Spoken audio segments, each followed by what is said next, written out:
So I'm going to walk you through wiring up the Nowforever D100 or an E100 VFD to a Gecko G540.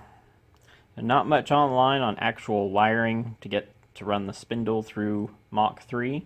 So I'm going to show you what I do to do this. I've rebuilt a couple of these machines and this is basically what I do.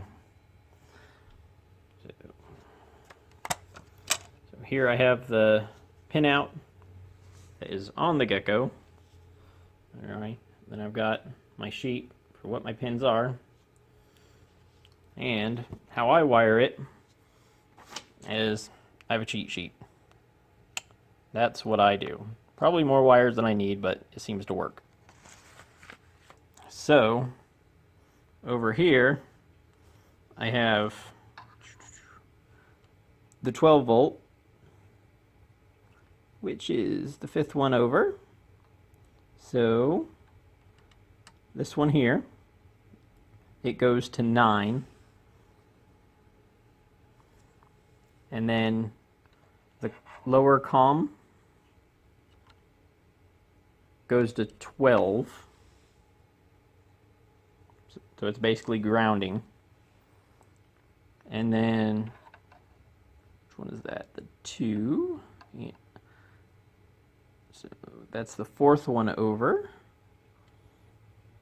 And that is going to 6. And then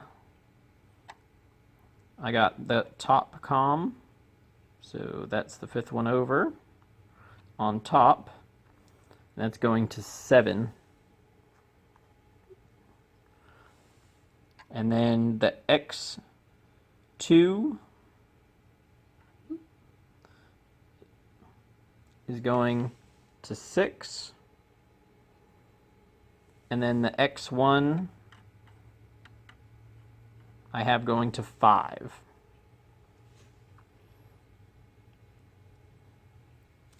And that's the wiring that I use. In the next video I'll show you guys what I actually put into Mach3 to get that to run.